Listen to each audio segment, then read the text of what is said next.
Selectmen, and we're here tonight to give you, present the proposal. I'm hoping that is this any better if I get closer? The system in here is not very good.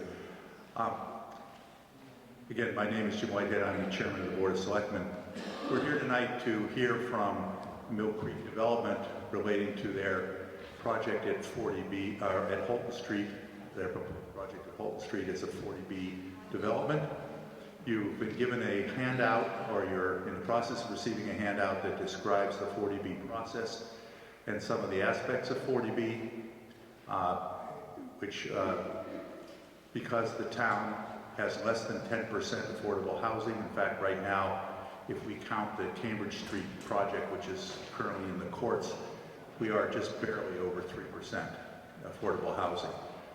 So we are vulnerable to 40Bs. We have taken this project and other projects that we anticipate into consideration in the master plan for the school.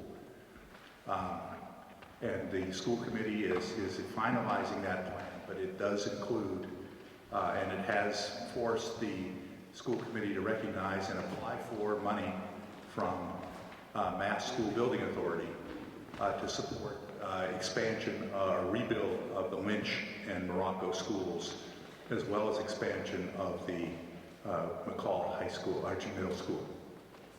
So without further ado, I will turn this. This is also a meeting where we want to hear from you. We have a microphone up here in front, so after the presentation, we'll turn it over to you to hear your comments and your input. And we're looking forward to that. So this is your night to speak. So please step up and let us know what you're thinking about the project after you see it. So with that, I'll introduce Mars. And he has a very hard last name to pronounce, and I'm going to punt.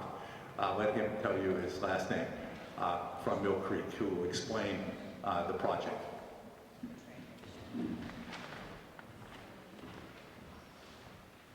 Thank you very much. So my last name is Anyem. You'll see the spelling in a second, but Lars Anyem is my name. I'm a vice president of development with Mill Creek Residential. We are based in Burlington, Massachusetts. And so I've just provided a little bit of brief information for those of you who attended the Board of Selectmen meeting last week or reviewed it online in real time or afterwards. I'll go through these slides a little bit more quickly because the real emphasis here is to hear from you. But just a little bit of background. I've been a developer here in Massachusetts for nearly a decade. Have worked developed multiple projects throughout the Commonwealth here, projects similar to this one being proposed. With us tonight is also Ed Bradford, who is the lead architect on the project with the architectural team. He is the only member of the project team right now, so I don't want anyone to think that there's like a huge machine running in the background. It's the three of us right here, so because we're in the very early stages of things. And then also Mark Vaughn, who I believe is familiar to many of you, is a local attorney who's here to help us understand the permitting process and deal with all of the issues we're going to need to navigate over the next many years. Just to give all of you a quick background on Mill Creek, just for the benefit of understanding where we come from, how we think about things. We are a national company. We are a developer, owner, and operator of luxury multifamily projects across the country. We primarily work up and down the coast and along the Sun Belt on the south, sort of the markets we're in. We're in a total of 14 markets, Boston being one of them. And so while we're a national company, we have local teams with local experts that are familiar with working in the local dynamics of each of the markets that we choose to be in. We're a nearly $5 billion company in terms of the number of apartments that we manage, over 17,000 apartments. We have another 10,000 apartments in various stages of development right now. And we were recently ranked the #4 developer by the National Multi-Housing Council. There's these polls and surveys every year, and we generally are in the top 5 year over year. So as I mentioned, we're one of the 14 offices. We're based in Burlington, Massachusetts, just about 20 minutes from here. We have 37 full-time associates here in Massachusetts. We're a fully integrated developer, which means that we self-perform construction. So we have our own construction group and we have our own management group. And what that means for us is that we, to say it in a sort of a metaphorical way, we eat our own dog food. So we are here from the beginning all the way to the end, where there's not a handoff to some other contractor who's building it and someone else is running it. We're here all the way to the end. So the commitments we make are part of a long-term story and promise of being a part of the project. So long-term partners. Currently in Massachusetts, we have developed or are developing and operate over 2,000 apartments worth over $1 billion. So we have a strong footprint here in Massachusetts already, and we look at this project as a potential to add to that portfolio. But again, we've been here for a while, and we hope to be here for a long time to come in Massachusetts. So here, just wanted to show you briefly some of the projects that we have done in and around the area, just so you can get a sense of the different styles of projects we've done, the level of quality that we look to deliver for our residents. I won't bore you with too many pictures. I'm happy to show more at a future discussion, but just to give you a sense of some of the things we've done over the last many years. Concord Mews, which was 350 apartments. Watertown Mews, which 206 apartments, and that's a mid-rise style building there that you see on that photo. Modera Native Center, which was just completed last summer. That's a combination of mid-rise buildings and townhomes, similar in concept to what we're thinking about for the project on Holden Street. Modera Hopkinton, which is under construction now and will be completed later this year. That again, mid-rise buildings and townhomes. Modera Medford, which is 297 units, that's right on Route 16, right near Wellington Station. It's got a curved building, it's sort of a signature look. This picture is the other end of the building, but again, a large project that we're in the midst of completing construction this year. And then Modera Needham, which is a smaller community. It's 136 apartments, but again, mid-rise building in the back and townhomes on Greendale Avenue. And then in terms of current projects that we're looking to get through the permitting and pipeline and under construction here soon, include Modera Framingham in downtown Framingham, part of the economic revitalization of downtown. And then also Modera Marshfield, which we're in the middle of permitting. That's another 40B project here in the state. And the only other thing I do want to just emphasize, we're sort of moving through this a little bit quickly, I hope not too quickly. This is genuine that we're here to talk about some of the initial concepts that we've come up with, but we don't have a plan figured out right now. So it's a large site, this project on Holden Street. It's 13 acres in total, a little bit less than 10 acres. It's within the limits of the town of Winchester. We of course have some ideas and we see some potential, and then frankly there's a component of what we have to do in order to fulfill our obligations with the land contract.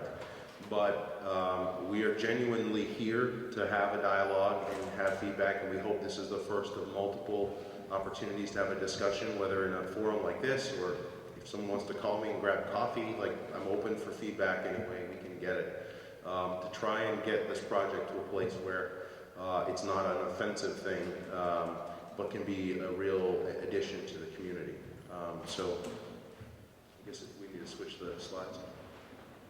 So what I'm going to show you now is multiple alternatives that we've come up with, and the idea behind these alternatives were to really just try to think through how could we do this project, and frankly to try and contribute to the discussion by saying, here are some of the things we're thinking, what do you think? What are the feedback points? We already received some feedback last week, and again, we are genuine in wanting to get as much feedback as we can to try and make this project feel as good as it can be for everyone. So this is the project site. For those of you who are not familiar, it's right on the Woburn Town line off of Holden Street. To the right, thanks Ed. That's good. This side is where the commuter rail and some of the freight rail comes by. There's also the issue of the trains idling right now. This is Holden Street here. Cross Street is down here. And so there's the big warehouse that supports the supply chain logistics activities with the rail, and then there's a variety of small commercial, office, and distribution pieces of activity that happen throughout this lower portion of the site. These are some of the existing condition pictures today of what it is. So the warehouse that's along the rails, as you can see, it's just got loading bay after loading bay after loading bay after loading bay. So there's a lot of trucking that's associated with this site today and has a potential to be quite active going forward as well. And so frankly, one of the things that attracted us to the site was the ability to get rid of that sort of nuisance activity. You'll also notice that this is sort of within the site that was a former quarry pit. So you'll see the rock ledge here going on the side and around the back because this was all dug down to mine stone many years ago. So that creates sort of topographically, or the elevations of the ground. A lot of our thinking is to take advantage of the way that screens anything that's happening back here behind this rock formations. And so this is the first of multiple alternatives that we've come up with. This one is Alt 1 only because it's the one that we sort of started to think and get the most excited about before we talked to anybody. But again, it's just one of many, and the whole idea is to get feedback of what we can do and adjust. I will go in more detail on this one just because it explains a lot of our thinking, and then the others I'll be a little more brief with, but I just want to sort of point out some of the things we were trying to do sort of out of the gate to respond to the neighborhood context and how we were hoping to approach the project. So first is sort of the entry statement off of Holden Street. What we thought would be a nice way to create an expansion of the residential neighborhood that's already there on Baldwin Street and other streets in the neighborhood is to sort of continue the residential feel coming all the way out to Holden Street. So what we had as an initial concept was to create this kind of boulevard feel. So it's a double lane road with a center island with lots of trees and plantings, and then a series of townhome buildings on either side. And the goal is to sort of match the scale of the single family home neighborhood right there on Baldwin Street and create sort of a very nice landscaped frame for the entirety of the site. It's meant to be very attractive, so as you're driving by, you're looking down, you'll see the bigger building in the back, but it's really meant to create sort of a lower scale style community that feels more consistent with the neighborhood. And then in the back, of course, you see this much larger building. And this building, it's a little bit hard to see it by the picturing, but this building is what we call a podium building. So basically that means that there's the surface where you park your car, and underneath the entire envelope of the building, so this whole edge is actually elevated in concrete, so it's up 12 feet in the air. And then the apartments start above that. And that was done for two reasons.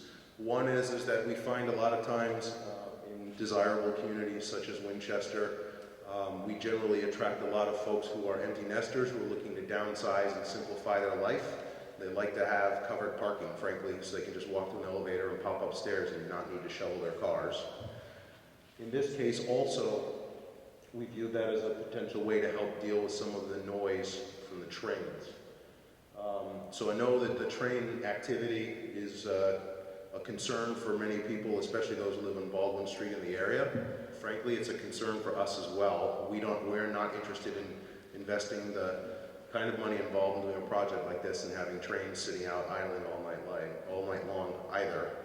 But at the same time, even if the idling activity goes away, there is still the train traffic, which is not going anywhere, nor would we want, especially the commuter rail activity, to leave, because we view that as a very valuable amenity to the community.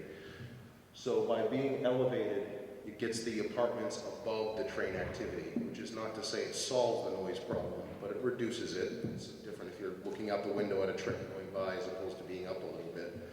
And the rest of it we would deal with in terms of the construction quality to attenuate the sound issues. And then as you'll see with this elevated building, the courtyards themselves are elevated as well. So the pool and outdoor grilling area, etc., all of that is also up 12 feet in the air. And so it's sort of above it all in terms of the train track activity, but then it's a very large courtyard to allow for the fact that the way the sun rotates around the building, etc., making sure the pool and the pool deck gets the sun throughout the day in the summer months. I'm sure everyone was out enjoying the warm weather this past week, tongue-in-cheek, it's cold. And then another courtyard here that's a little bit quieter, meant to be just more plantings and a place of refuge. And you can see it's wrapped by 4 sides of the building. You'll also just to point out right now that there is shown here, it's a little hard to see on this, but an emergency egress connection here. This is based on an existing easement. All we're trying to do there is address the notion that sometimes a local safety official will want to make sure there's 2 ways to get into a site, so that if a tree were to fell or a car accident occurred, they always had another means of getting into the site. So we're simply showing that that capacity is there. But one of our hopes is that with the potential of having this boulevard style entrance, where there's really basically 2 drive lanes right there, that may or may not solve some of those concerns. So we're not married to having this, it's just something we're just trying to think through all the issues we typically see, so we're prepared to have the discussion with town officials and with yourself on what are the priorities and where we should focus our efforts. The last thing I'll point out on this project, or this plan, and I'll move to the others, is you'll see that there's really nothing happening on the town of Woburn side currently. So there's a few reasons for that.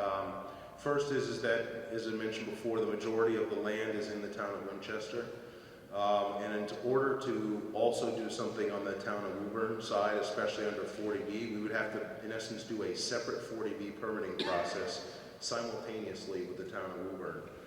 And I'll show you, we do have a plan where it shows the building going into the Woburn side. But net, it does create more units. I think that also creates more traffic. And then the permitting dynamics of trying to permit 2 projects simultaneously that they both have to make it all the way through, is a bit complicated. And I say all that without having talked with anyone from the town of Woburn yet. So our real focus has been on trying to get this dialogue started with all of you and others in the town of Winchester first, and figure out the right time to sort of approach the town of Woburn and understand where their mind is. But I think unless some sort of rocket falls out of the sky, we're more than likely not going to be able to find a way to get through the project with permitting the project on both halves of the municipal line. So that's sort of like a good, I hope, detailed overlay of the whole project, and then I'll just sort of show you some of the other alternatives, meant to just sort of drum up some ideas for discussion. So alternative 2 is exactly what I was just describing, which is to move the bigger building also into the town of Woburn. This accomplishes a couple of objectives. One is that, as you can see here, the big building is relatively proximate to the back corner of the homes on Baldwin Street. By moving the building north, then it creates more relief. We're able to add more townhomes and create a village green area, so it creates more of a setback from the large building. And then also you can see the shape is a little more regular, and so we end up with a few more apartments. So whereas our base plan, if you can call it that, is about 355 apartments currently, with this larger building and more townhomes, we end up at 388 apartments. These numbers are all kind of rough estimates. We're in the very early goings of figuring this stuff out. And alternative 3 has a different thought. So the back building is the same as with the alternative 1, but rather than doing a boulevard style entrance, doing a mid-rise building basically against the hill leading up to the GSA building at the entrance. And this is meant to think about 2 different other dynamics. One is to try and get the building as far away from the homes as Baldwin Street as possible, because we understand that that would be a concern as well. While our concepts for the townhomes and the boulevard are meant to not have the townhomes any closer than the current CVS Exotic Stone facility is, it's different when you've got, you know, a metal warehouse versus somebody who's sitting in their kitchen or on a balcony overlooking the neighbors. So we've got some feedback already on that, so it's something we're cognizant of. The other thing is that the number of apartments is able to be larger with this style of a building. So rather than a bunch of individual townhomes at the entrance, you again have another flat style apartment building. And so you can see here it has a total of 420 apartments. And I think that this, frankly, part of the reason for thinking about this scenario goes back to what Mr. Whitehead was saying earlier, which is talking about where the town of Winchester is in its total subsidized housing inventory, and really a question of whether or not this level of density would be appealing to those in town in order to try and reduce that gap. I would say I think the feedback I've received is no, but anyhow, it's just sort of our creative exploration to try and think through the options. Another scenario here is a similar type of layout, but the difference here is that this building is on grade now, so it's sitting on the ground, not on a podium, and so that equates to a lot more surface parking, which isn't great from a heat island effect, but it's a way to provide adequate parking. And then now, because we're not up on the podium, we would need to get some sort of a sound wall to go along the train tracks, because again, be looking at your apartment right to the side of the train track activity. So we want to try to shield the sound in some way there. And then lastly, alternative 5, which is sort of really an adjustment, if you will, to alternative 1. So again, it's the Townhome Boulevard entrance and the building on the podium. The one thing is, if you can see here, this sort of a little bit lighter dark blue is meant to be sort of a lower step building. So whereas this building here or this portion of the building is full height, this is lower so that it would be similar to the height of the townhome. So at least in that initial entry moment, it would have sort of that lower type of frame and density and feel to it. And again, we try to address the concern about if anyone living here in Baldwin Street is looking over at the project, that they don't have a sense of feeling towered over by a large building, creating a little bit of a lower scale for that portion of the project where a leasing office, etc. would be. So it's sort of a more downscale feel, and then the building would get a little bit larger and taller in the back. So that's sort of the initial concepts that we have come up with and worked through. And again, it's genuine that we wanted to try and just get some ideas out there and start getting some feedback, because we know we're going to have to change what we've thought of, but I think it's helpful for us to understand what are the concerns, the issues around the project. And so from a design perspective, that's where we are. I know there are other questions around the rail activity, as I mentioned earlier, and I can't emphasize this strongly enough. We don't know the answer yet about whether or not we can get rid of the activity, but we're not going to go forward if we can't get rid of the activity, because it's just too vitally important to not have trains out there idling all night long. So it's a deal breaker for us if we can't be confident that we can deal with that issue. We understand there are other concerns around traffic and school-age children. While we are not intending, at least at the moment, necessarily to permit in Woburn, we certainly are going to need to address their concerns, because anyone who's familiar with this area, understandably, there's going to be a desire for people to drive up Holton Street to get to Montvale Avenue and out to 93. We understand that, and we know we're going to need to address those sorts of issues. We also, again, because we're so early in the process, we haven't necessarily worked through any plans just yet, but we are aware and we share the desire to try and improve the pedestrian connection from here down to Cross Street, to try and address some of the issues at the Cross Street, Holton Street intersection. I don't, again, have any answers, but these are all things that we are already thinking about, and as we get our other consultants involved in the project to study traffic, etc. Those are the kinds of things that we're aware of or issues we need to address. So I think I'm just going to leave it here, and unless there's anything else I can do, and however we want to handle this. And then also the other thing I would just say is I have my business card here, it has my personal cell phone on it, so if anyone would like to reach out to me or email me after this, I'm more than welcome. I appreciate any feedback anyone's willing to give. Thank you.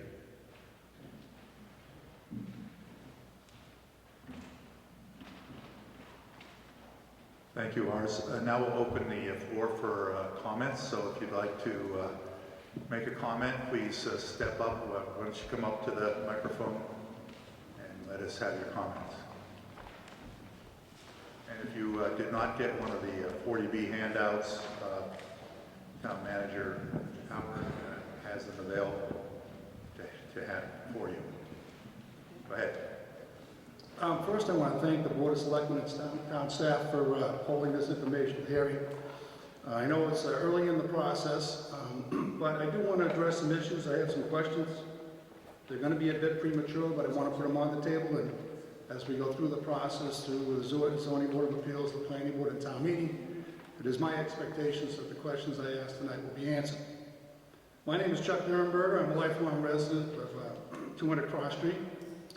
I've been a real estate taxpayer for 35 years. I've been a former town meeting member for 20 years, a former chairman of the planning board, and former member of the Board of Selectmen. So, I mean, some of the questions I have, like I say, they're a little premature, but I would hope at some point there'd be a subsurface 21E environmental study done on this property. And I'm not sure there's any commitment here tonight, but as we go through the process, that's something that should be done. I heard you talk a little bit about the traffic impact. 400 units, 300 units, and make it 1,500 units, it's not going to matter. Holton Street is so narrow, it's not going to be able to take the traffic. But I would expect a full-blown traffic study, including the intersection at Holton Street, East Street, Cross Street, and Lowell Street.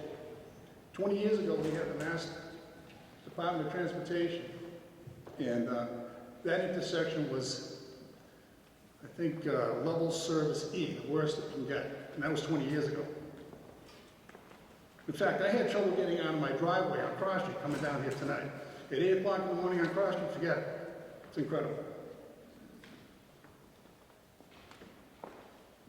You mentioned 2 new schools. That's remarkable. We're going to put in a 400-unit 40B project and build 2 new schools. Who's going to pay for those schools? Where do we get the money for that? For another debt exclusion override? We're pretty good at it in Winchester, but I don't know. How many affordable opportunities will they be? Is it 10%, 20%, 30%? There's 13 acres. It's kind of interesting. You're not building on the Woburn side, and I understand it's expensive because now you have to go through the Woburn political process to get that done. So now you got 2 processes going. Neither one of them will likely be a success. How many single-family homes can be built on 13 acres? There were 2 new houses built directly across from my house on Cross Street. They sold for $1.2 million each. So that's a viable project for single family too. It would have less impact on traffic and the school system. I would imagine this would require a zoning change, which remains, I think that's going to go to town meeting. And like I said, the design is very clever. Winchester gets the building and the traffic, Winchester gets green open space. It's pretty cool. I've lived across the street all my life. This is my neighborhood. I want to ask the selectmen, is this something that you would support in your neighborhood? I do not support this project. The density will have a devastating effect on my neighborhood, the traffic, the school system. As a 42-year tax-paying citizen of this neighborhood, I expect the same outcome, effort, and treatment from my town staff, Board of Selectmen, Planning Board, Zoning Board of Appeal. The same outcome as Right Lock Farm or Winning Farm. I expect nothing more and nothing less. Thank you.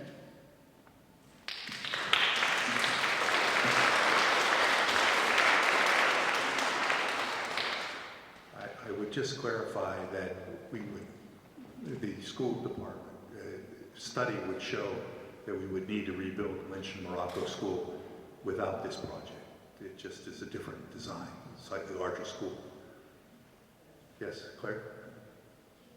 Go. Nope.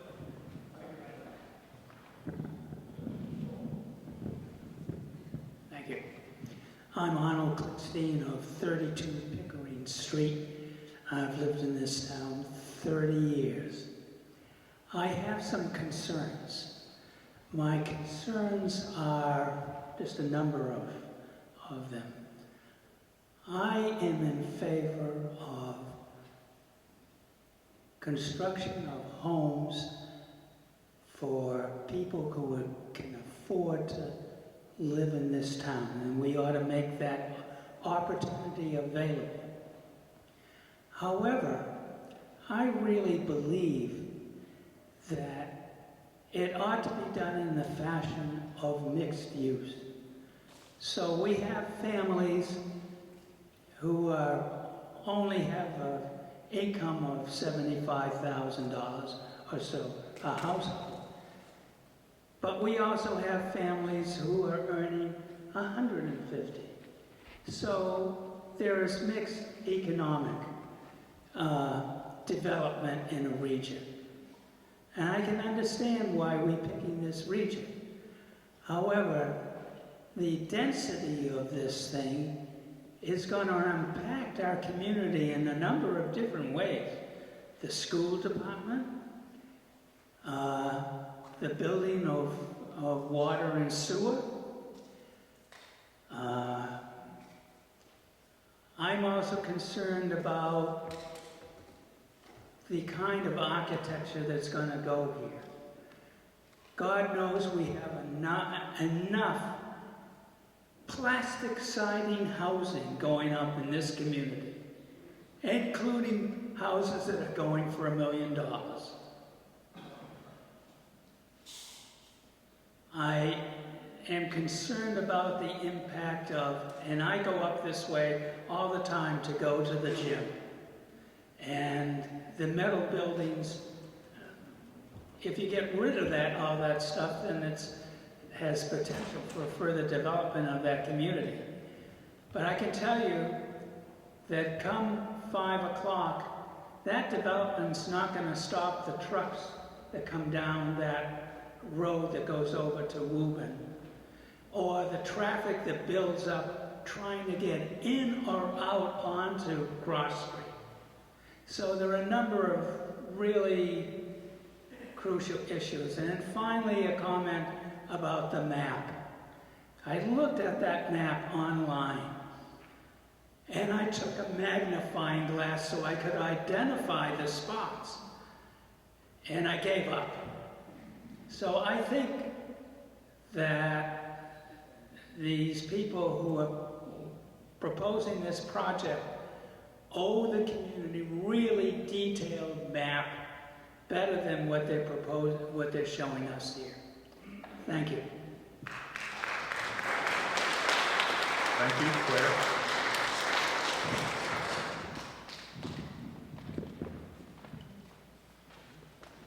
Hello, my name is Claire Barden.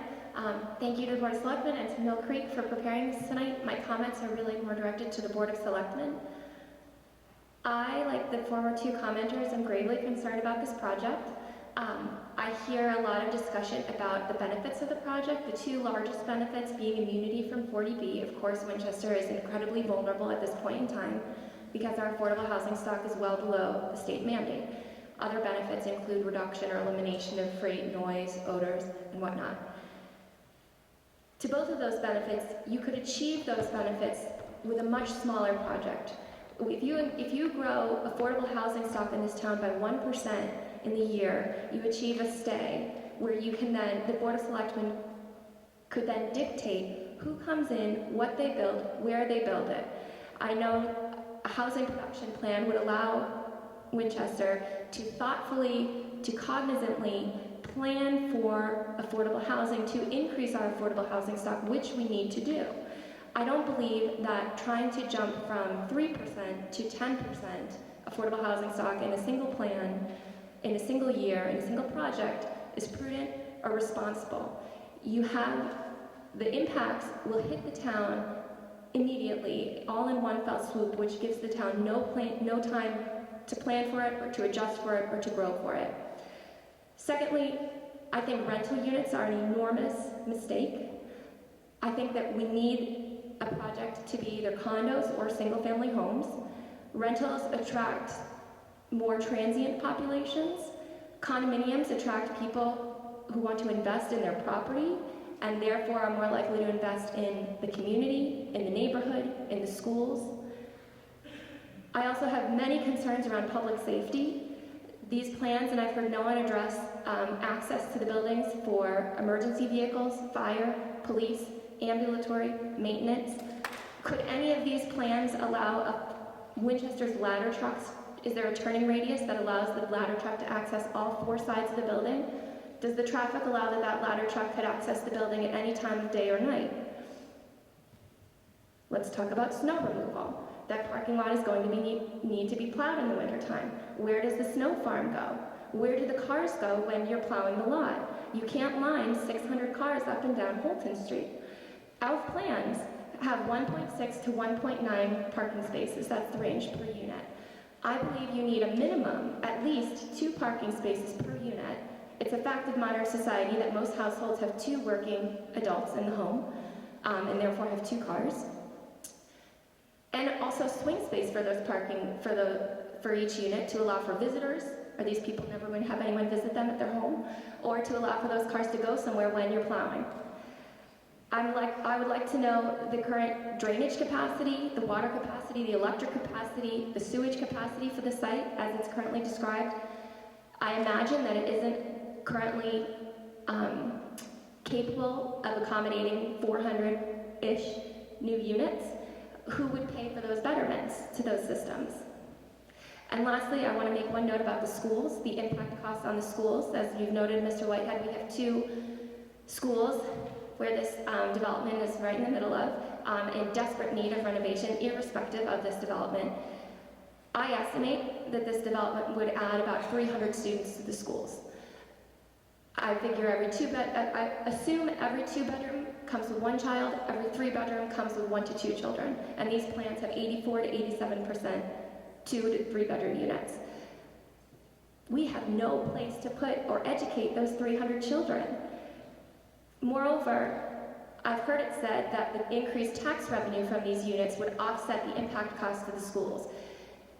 If you figure about $5,000 to $6,000 of tax revenue per unit, and our median or average per pupil spend is about $10,000, this would be a massive drain on the schools year over year over year, who are already, like many schools, cash-strapped and budget-strapped. I think you'll find partners in the neighborhood and in the community for some sort of development in this location to remediate the other negative effects I just addressed at the beginning, like noise, freight, idling trains, whatnot. I don't think this current plan is it. I think it needs to be much smaller, perhaps something capable of achieving that 1% growth in the affordable housing stock for the town, which again would then give our Board of Selectmen and our zoning board the freedom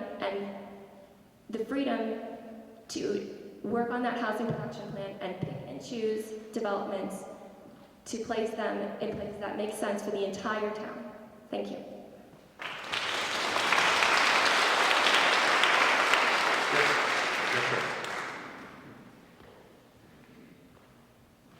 Thank you for this forum where we have a chance to dialogue.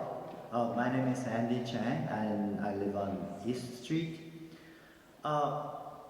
Continuing on this topic, on the topic of density, yeah, that area is actually pretty. It sees a lot of truck traffic, and I don't need to mention much more on how difficult it is to get in and out of Halton Street from Cross Street. But apart from that, I'm assuming we'll have to get to 10% target one way or the other. I'm not sure. I don't think that's negotiable. Assuming we have to get there somehow, can we as a town share the burden rather than placing a densely packed project in that corner. It is easy for us to ask, fair for us to ask for the entire town to share this burden and place smaller but more of these spread out different parts of the town, rather than placing a huge burden in that smack in that corner of the neighborhood. So I ask for a more equitable distribution of traffic and other burdens. I'm sure there'll be benefits to it, but at the moment I kind of have difficulty thinking about how we're going to address this traffic alone, for example. I'm sure many of us remember the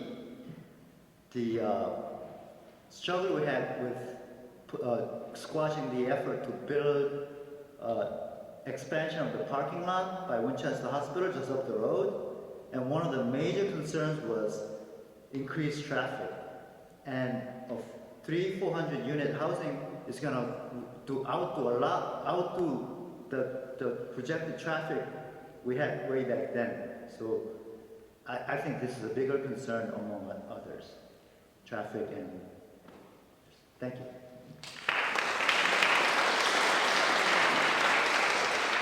Please, come up.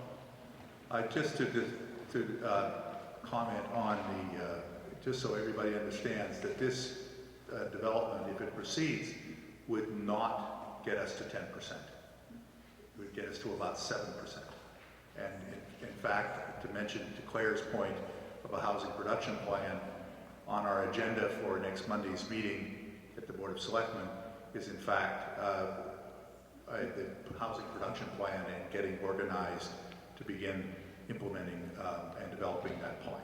So just so we are in the process of developing that. And the idea, of course, would be to do exactly what was mentioned, is to spread the housing around the town as best we can, given the limited open space that we have left in the town, which is currently 95 plus or minus built out. So there just aren't that many available sites for housing. Please. My name is Chinjai. My address is 191 Forest Street. I'm not against 40B, and I know that the town of Winchester is falling behind percentage-wise. But I'm really concerned about an expansion of this scale at one single location. I think because of the resulted consequences that pretty much everybody has mentioned earlier, the stress to the school system, the ground traffic, as well as probably the aging sewage system that just came to learn. So I was just wondering whether there's anything that can be done to qualify any of the existing buildings or units in the town as 40B to boost the percentage for this town. Just a thought.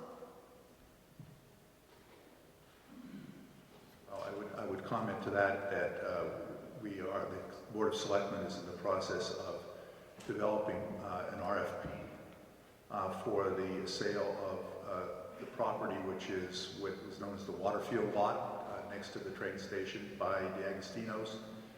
The purpose of that RFP is in fact to encourage developers to come to us with a plan to add affordable housing right in the downtown center. And that process is underway, and we'll, hopefully by the end of the year we'll have that RFP on the street. So, but that's, there are other places in town. We already, of course, have some affordable housing. We have an affordable housing fund we're trying to leverage to maximize that, but trying to do it one unit at a time is very difficult. Right, but otherwise the denominator keeps going up. And Yes, it does. Thank you.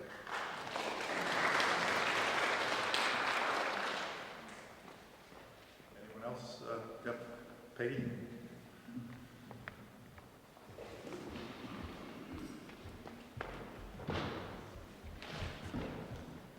Good evening. My name is Peggy Schleicher. I live at 22 Lockwood Street. I have represented Precinct 8 for more than 25 years before I retired, but they pulled me out of retirement. I have lived in Winchester, here goes my age, 66 years, and my dad also represented this area, so I know it very well. I want to start off, first of all, by thanking Lars and his group for holding this meeting. And I also believe, I know you're a Texas-based company, so I would suggest you put on your boots, get your hat on, and let's talk. Let's continue the conversation. You made a commitment to that, and I feel comfortable in saying that my neighborhood is also committed to sitting down and working it out. We are not opposed to housing. We have serious concerns. I want to start off by saying that my primary concern is to make it work for Winchester, not just for Mill Creek. It's great that you're adding to your portfolio, but it has to work for Winchester. I think we all look at the world through a different set of lenses. I know the selectmen and the other boards are looking at this, looking at it through their lens as town government. They want to meet the state mandated 10%. But nothing in that mandate says we have to do it in one fell swoop. That's one of the first concerns I have. Reasonable development, not bearing the burden or putting the burden on one particular neighborhood. The developer is looking at it through his lens. Obviously, he wants to add to his portfolio. He wants to make money. He wants to do a good project. But I'm asking the town and the developer to please look at this development through the lens of our neighborhood. I haven't heard about that yet. Who is being asked to bear the most impact? We cannot be held hostage to a state mandate that destroys it. We cannot be forced to be the housing conscience for the rest of the town. Now, one thing I have a concern about is, and I don't know if it's possible under 40B, but I'd like to do something about providing housing for many of our seniors. You're looking at one now. Do not look at this project in isolation. Connect the dots of other developments in this particular area. I hear a lot of people say they're in favor of providing more affordable housing, as long as it doesn't impact in their neighborhood. It's easy to say that if you live on Salisbury Street, Amblewood Drive, Crescent Road. It's a different thing if you stand in our shoes and see it from our perspective, our neighborhood. Bottom line for me is I think there is room for reasonable development,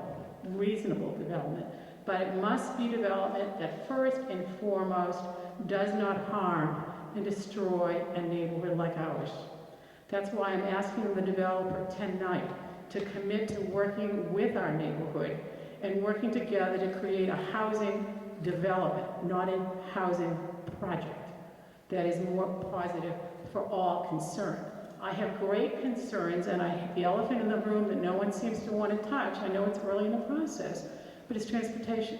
Where are these cars going to go? I see from your alternatives 1 through 5, you go from housing of 302 units up to over 400. I have heard some members of the Board of Selectmen suggest that more than 400 is more in their liking.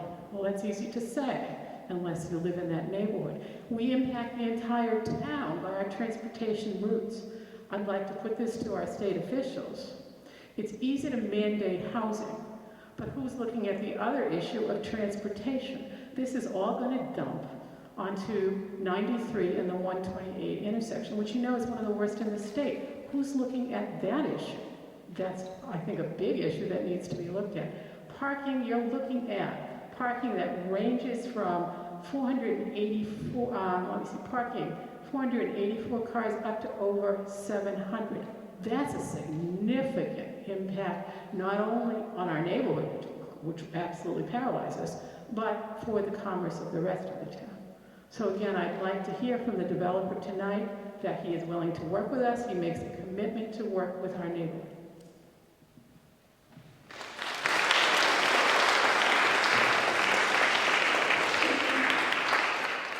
Is there anyone else who wishes to speak tonight? Yes. Roger, you'll be next. My name is Susan Busher, and I live at 35 Baldwin Street, right where that L comes out, the bump out, and I'm on the end. I'm looking at those buildings. First, before I get into it, I'd like to ask Mill Creek, what do you anticipate the setback to be from our property lines on that side of Baldwin and myself to these buildings or squares that are placed there? I'll be honest with you, I don't know the answer to that. It was sort of a conceptual plan, sort of eyeballing it, looks like we got a drive lane to parking, so it's probably something in the order of 60 to 80 feet at the closest point, the corner of the property, that to the mid-rise. Well, to the mid-rise building, I'm talking about to my property line, 5 feet, 10 feet, 20 feet. That section is approximately, is 130 to 150 feet wide, and each one of those buildings is by the basis of the total units, 5 to 6 units per building, from what I'm guessing. I'm sorry, you're talking about these buildings here? Yes, what size are they? How many units? So, you're right, generally 4, 5, or 6 apartments is what these drawings show. And how close are they to those abutting we know the width of that property. There's a double boulevard between them, which seems quite unnecessary if we were to have that. But all the plans show a close abutment to Baldwin Street, and I would like to know what that is. I don't know the exact dimension. I believe on the backside of the building is something in the order of 20 to 30 feet. The thinking was to put these townhomes at the same distance from the property line as the current CVS. Okay, the CBS warehouse is now 20 feet, maybe by my measurements, we have measured, not for this project, but for other things that occurred. 20 feet, so if you've got 2 8-foot tables here, double that table, 16, so that's how far we will have a 3-story building looking down on us. My property in that corner has a kitchen sun space, 20 feet from the property line, and the building that is there, that takes up the majority of the space, that couldn't possibly be any smaller to fit 6 units, is 10 feet from my property. So those buildings, although they're little squares that show space between them, look at the drawing for the front and stuff, and Mill Creek has not determined the setback yet. That is extremely important to the 25 or so families that are impacted and sitting there. We are, by these plans, collateral damage. Collateral damage for the town of Winchester failing to meet the state mandate of affordable housing. Failure to just now be talking about making a plan, to put a plan in, that your predecessors perhaps, but you've inherited a situation that we cannot become collateral damage for. And there are, I counted up, 30 households that will suffer from it. From that, and I heard the Board of Selectmen say, hey, that boulevard's great. I know you're very pleased with the look. It is a good look for entering a town, but it takes up a lot of space that is not good for us. And that large building is only 100 feet there from a Baldwin Street property line. My understanding is the height of that building is approximately like the height of the highest building in Winchester, being Parkview Apartments.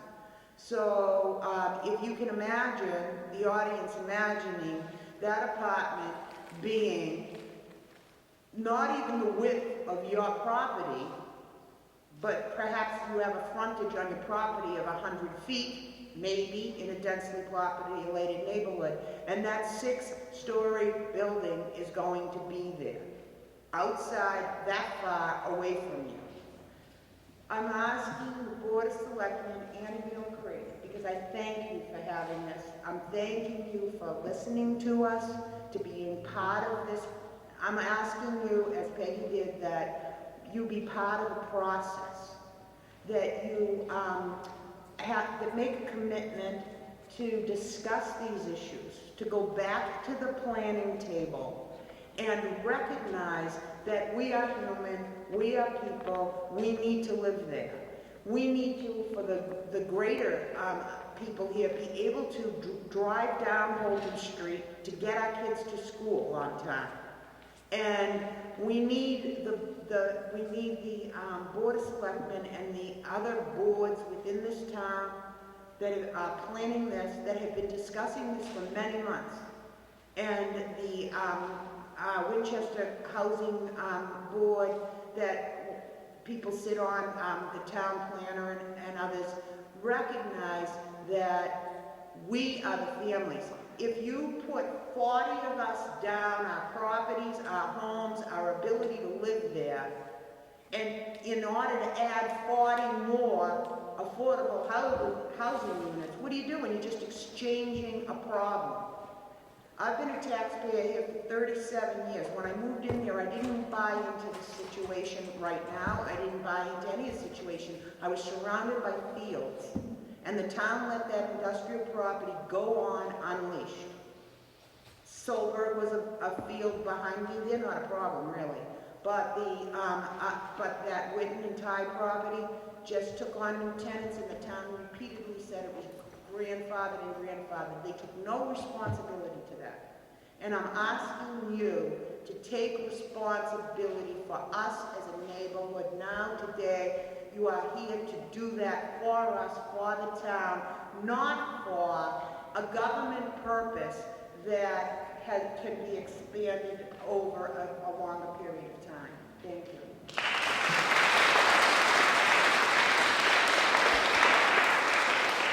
Roger?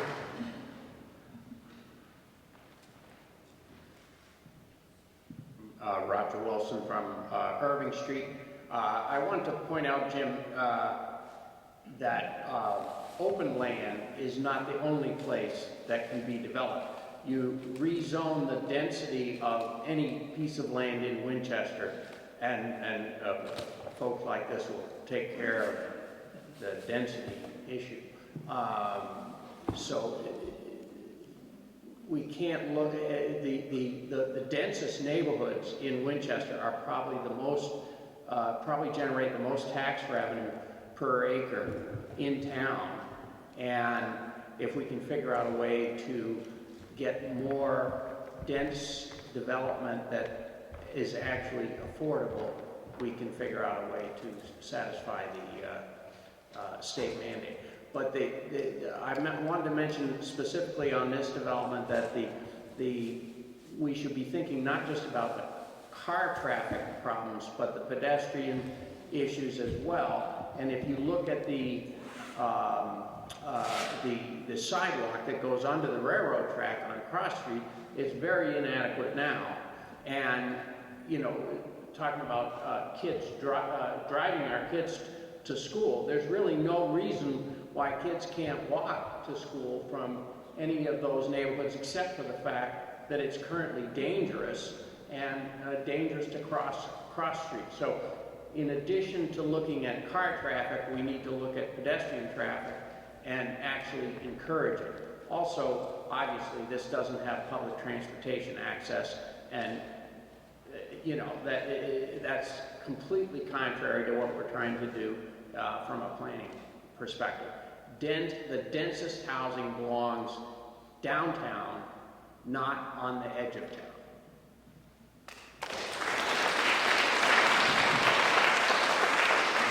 Thank you, ma'am.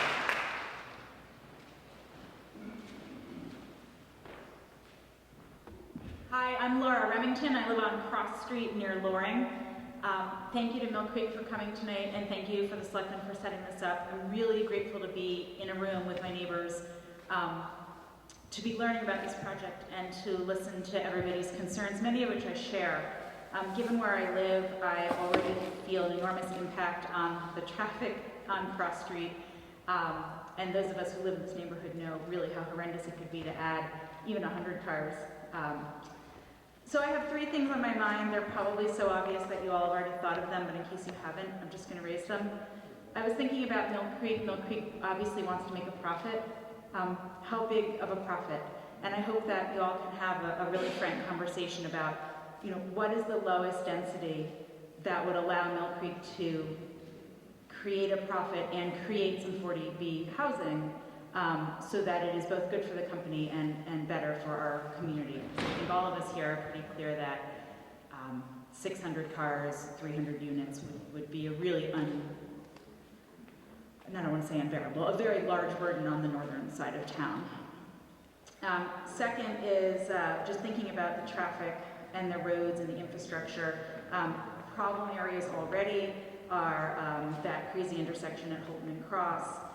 Cross and Main Street is terrible, and I think that that's complicated by that part of that intersection is in Woburn. And then, as someone just mentioned, the pedestrian access underneath the railroad bridge. I used to try to walk my kids to Morocco, and it was terrifying. I'm just curious if there are state and federal resources that we could tap into, either for research or for funding. You know, if as we think about a master plan and more traffic in our town, like, are there other resources we can tap into for expertise and for money? And finally, I don't know exactly the status of the discussions about putting a high voltage power line under Cross Street, but I recall from those meetings that in order to do that, it was going to be required digging up Cross Street 3 times. And so I just wanted to make sure that's on everyone's mind as we think about increasing cars in our neighborhood. Thanks.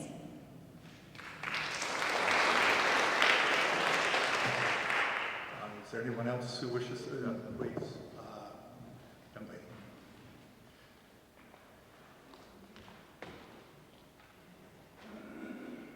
Hello, I'm Jenny Kagani, and I live at 16 Baldwin Street.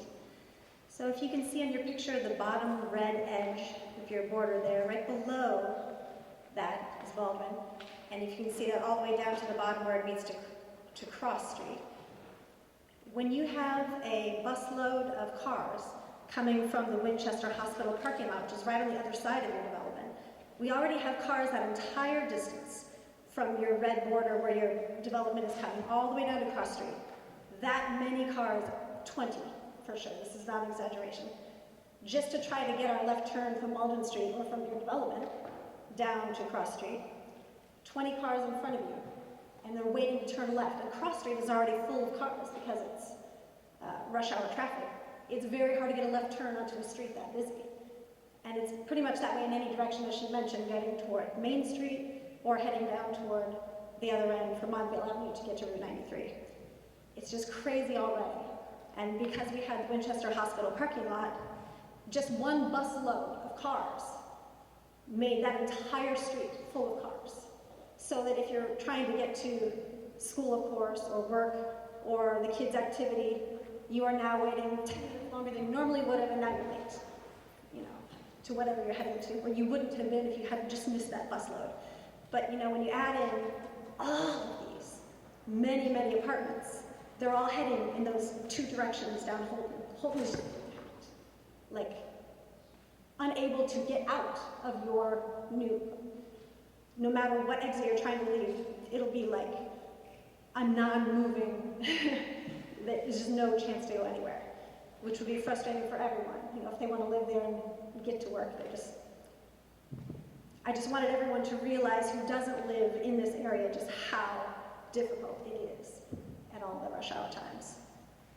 So I'm echoing what everyone else is saying, that if you do develop here, please make it the least amount of apartments possible, so we have fewer cars, because it's already unbearable at times.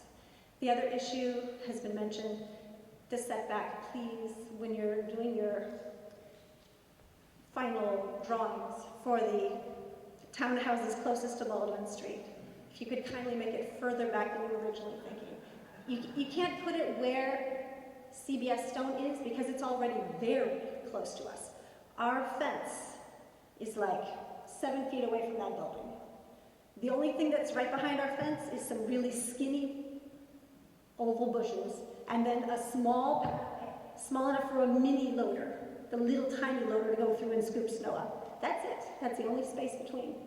So if you put a townhouse there, that's like right next to our yard. So I do hope that you will please find a way to change the design so it's much further back. And the lower the better too, because we don't want them looking right down into our windows. Thank you.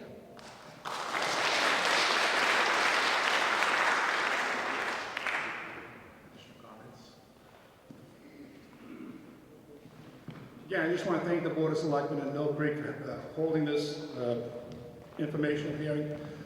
Winchester's pretty good at spending money on studies.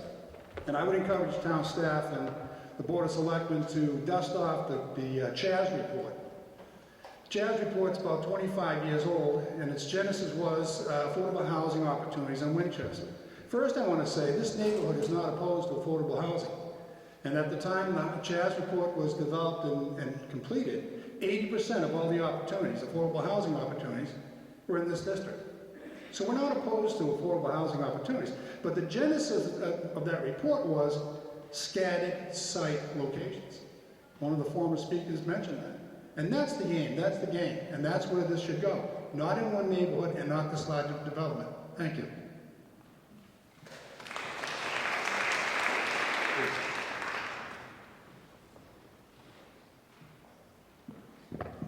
Maureen Savage from Adams Road. We've certainly been residents of Winchester now for 32 years, and we've certainly seen changes in our neighborhood, and most recently, a number of houses completely knocked down in our neighborhood, and many new homes built, all selling at over $1 million. So it's transformed our neighborhood. They did originally want to take every single house on the street, which a number of our neighbors chose not to do, and we chose not to do. We've seen tremendous traffic changes. I think that development is way too dense for the area, and you can't solve your problem in one area. And I feel really bad for people in Baldwin because of the traffic, just getting out of their own street and getting onto Cross Street in the morning. We've seen tremendous changes since we moved to Winchester. So I think you definitely have to think of a smaller development. That's way too many.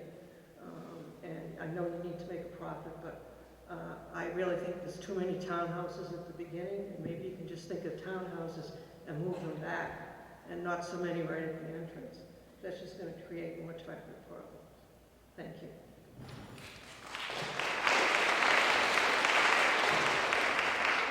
Yes, sir.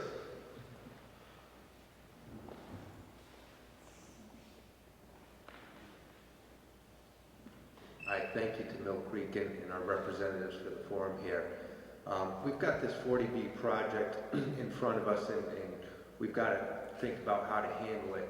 And I want to ask the representatives to just take a step back for a second and forget it's a 40B project, and let's think about big picture.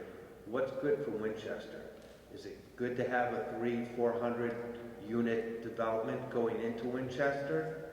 To me, it doesn't, because we're overcrowded. It seems like we've got some serious overcrowding issues, whether it's athletic fields that we have no space anymore, whether it's our schools that we're at capacity at the elementary and the middle school, by the way. So I heard talk about the elementary schools that are going to be redone, but at some point those kids are going to be up into the middle school, and that's going to be an issue as well. I don't know what kind of capacity has been built into the new high school. Maybe that'll be fine, I don't know, but I'd be interested if someone knew an answer to that too, what kind of capacity, because that would be a real shame if we just spent over 120 million and we can't house more kids. So, you know, whether those are the issues or it's parking, getting in just to downtown is a real issue these days. I'd ask the representatives and anyone here, last time they've gone down to pick up a prescription at CVS, how many laps they've done around the center before they've been able to find a parking spot, or just gone to Starbucks to get a cup of coffee and you've got to do a couple loops, or importantly to pick up your China Sky. You got to do a couple loops around before you can pick up your China Sky, or you end up parking illegally. So my point is that there's some real overcrowding issues in the town. I'm not against affordable housing. I think what I'm against is housing being built out in Winchester, period. It just seems like we're at capacity and busting at the seams. So when you kind of think about this bigger picture, you need to help me understand how a large unit development in Winchester is a good thing, because it seems like we just can't do it. I don't know how we can push back against the 40B projects, or if we can come up with a plan that can delay things and we can do this more incrementally. But it just seems that our town just is at capacity, and we can't do this. It was a noble idea back, whatever, 40, 50 years ago when the plan came up. But you've got to sit back at some point and say, does this really make sense anymore? It's kind of a Trojan horse now to just get housing projects done. And, you know, I think the town's going to suffer for that in the long run. Thank you.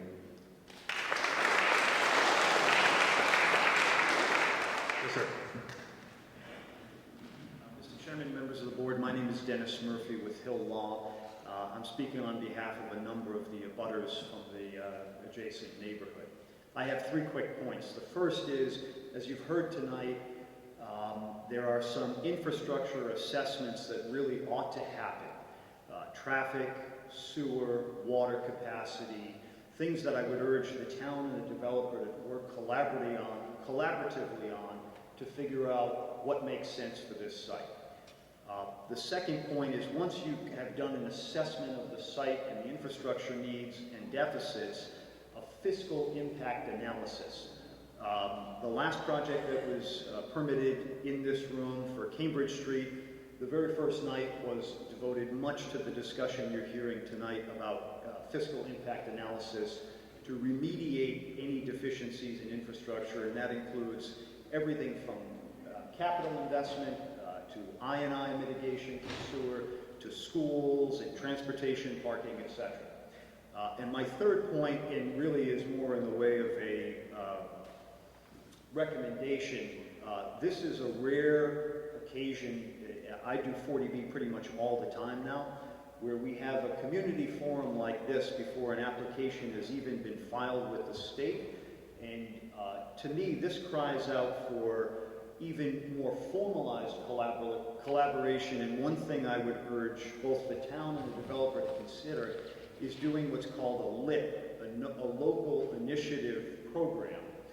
And I don't know if that's something that's been expressly considered, but I know Art Krieger knows this area of the law quite well. He's your new town council, and I'm sure he'd be able to advise, and I hope the developer will consider that. The LIP program allows the developer and the town to work together in a formal way and file a joint application that would be reviewed by the state. It doesn't happen very often because most 40Bs are done in a community on a hostile basis. That is not the sense I'm seeing here tonight, and I would urge you to consider that option. Thank you very much.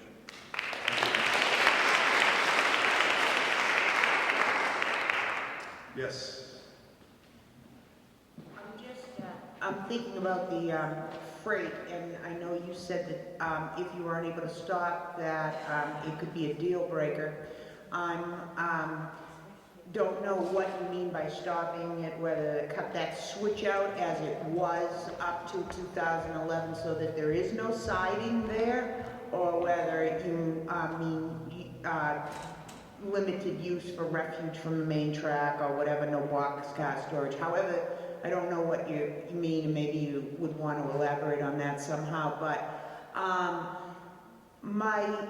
it just came to me that if the state is in a situation here of requiring and needing and wanting affordable housing, as is the town government, that perhaps the state representatives, state senators, and others could have influence upon the state of Massachusetts to assist with that railroad freight. In other words, you're not standing there alone. The government entities would also be appealing for the Keolis and MBTA to take some action with regard to that real estate, MBTA real estate.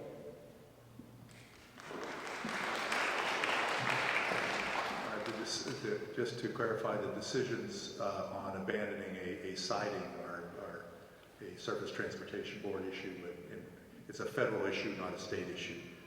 And we will work with we already are working with our representatives on this very issue, but we've already had some discussions with the Federal Railway Administration, and basically they've told us, you know, that as long as there's a need, and that was the warehouse, they would not allow the abandonment of the siding. So, but hopefully with the need gone, we can get them to agree to abandon the site. And we have quite a bit of documentation, as does the town and the Board of Selectmen, that of that need, that the reason the railroad carrier went in was because of the Thai warehouse deliveries and requests. Thai has a great and famous relationship with Pan Am. He's the seller you're working with, and he may even have some influence upon them. But that need is in the state law and the federal law, that if a business requests delivery, the carrier has no choice but to do that. And Pan Am has it written everywhere that that is why they're there. So now the need disappears, perhaps that law no longer applies. I would hope. Yes, ma'am. I live on Baldwin Street, and my backyard is where the stone witness place is. Now, 3 stories. How much higher is that going to be from the building that's there now? I believe it'll be about 5 or 6 feet taller than the existing warehouse. Well, don't you think that's going to be just, we won't be able to even sit in our backyards with these tall buildings directly behind us. Is there any way, if they have to go in, that you could put singles there? Yes, we can look at multiple options. We can do 2-story townhomes that would be shorter than the CVS exotic stone building. Because you got to think of the neighbors that abut that it's going to be so much higher. It's just not going to be, it's not going to look right. And I think it should be even so we can enjoy our backyards. I absolutely understand it. Again, it's some initial concepts to sort of have these conversations, but yes, there are lots of ways that we can try to address my setbacks. Like Jennifer said, if you could send them back, because that building is so close to our property now, if it could be set back more, I appreciate it. Thank you. Yes, ma'am.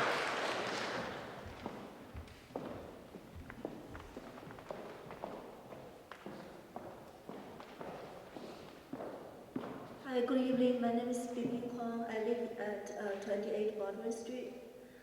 And I have been living here for about 3 years. And I always think Baldwin Street has been forgotten by the city, because Baldwin Street, that street, has very bad condition and has no street light in some area. So I reported to the town before, and nobody even answered my phone call. Okay, but now this time I think Baldwin Street finally got remembered by this town, because you finally find a good site for 40B project. And this big project very shocked me. I just know this project 5 days ago, and I got that project and I checked that drawing, you see, I said, wow, what a mega project. This is a mega project. These are 300, 400 units, frightened me, actually. And I just know yesterday, all those units are rental units. That even more frightened me. Because in the beginning, I thought it's all townhouses. I said, okay, townhouses, some people will buy it and stay there. It will be a stable neighborhood. But now I know, oh, it's a rental unit and it has a low income. No income, I'm not object to low income, but I think it's all rental unit make me feel very unsafe. Low income and rental unit, mega project, all those together will make that neighborhood unstable. And those unstable neighborhood just beside my house. And this made me feel very upset. And we bought this house as a single family house. We pay a lot of taxes and we pay a lot of money on that house. We think it's a single family zoning. But now behind us, there are even multi-family zoning. I think that mega project is much more than the multi-family zoning. You know, when people think about build this kind of big project, or when you think about zoning, you have to think about the neighborhood. The neighborhood is a single-family neighborhood beside this big project. Has anybody think about us? We have kids there. We live there peacefully until now. We find out this big project. You know, for me, I prefer the noise from the industry more than those big rental units there. It makes me feel very frightened because I don't know who live there. I don't know my neighborhood. I bought a single-family house at Baldwin Street. I know my neighbors. I know Jen. I know everybody here. But now, I don't know what's behind us. Who behind us? That's 400 units over there. So I think, please consider the neighborhood is a single-family zone behind. We are very quiet laborers, and we pay taxes, and we don't make any noise, and we even sometimes we don't speak up. But today I come here, I speak up. I hope this project will not go on. If the town really think about us, think about put those kind of 400 units to other just like you can spread like a 50 units in this area, 50 units in another area. So totally you only need 8 areas, 8 lots to build 50 units per lot to get this done. You know, you don't have to throw 400 units into one small lot. The lot is very small, tell you the truth. It's a very small lot. You just get 400 family in that small lot. I feel sorry for that 400 unit family. I think that's not a good place to live. But I know some people maybe want to come to Winchester because Winchester has very high house price. The rental price is high. And some people maybe think, oh, you know, come to Winchester because this project has lower rent price, we can afford it. So a lot of people still come here. Bring 4 kids, bring 3 kids, nobody knows. And I don't know how Morocco will go with this kind of project. I don't know how Lynch will go. But Morocco already very crowded, Lynch already very crowded. And Morocco, I remember 10 years ago when I chose Winchester as my hometown, Morocco was top 3 in whole Massachusetts. Now Morocco, the school rating has been decreased from 10 over 10, that's a score for the schools. Morocco has been decreased from 10 to 8. That's a big decrease already. So I just have a concern for the whole situation here. So also that the setback over there, it's just very, very bad. If you really need to get this project on, get rid of that, the whole townhouse, the row of the townhouse just behind my house. That's totally no for me. I really appreciate it. Thank you. Thank you for this.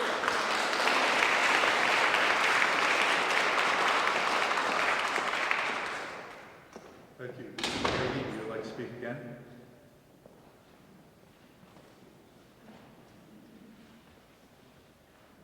Earlier when I spoke, I asked a question, and I would like, if possible, to get a commitment tonight. Actions count. Words are easy to say, but actions count. And what I would like to know is what is the process that's going to be used going forward to continue the conversation? I hear we're going to continue, but I don't hear anything other than words. How are we going to do this? What does the developer want to commit to tonight in terms of a process to go forward to continue the conversation? Otherwise, this is all sound and fury and signifies nothing.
issue for the neighborhood. I received many phone calls from people who are quite upset that the first they heard about this project was reading it in the newspaper.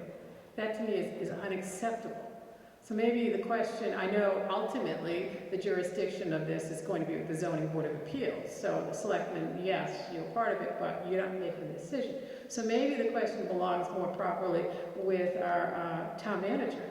How can we have a process so that people are not left out?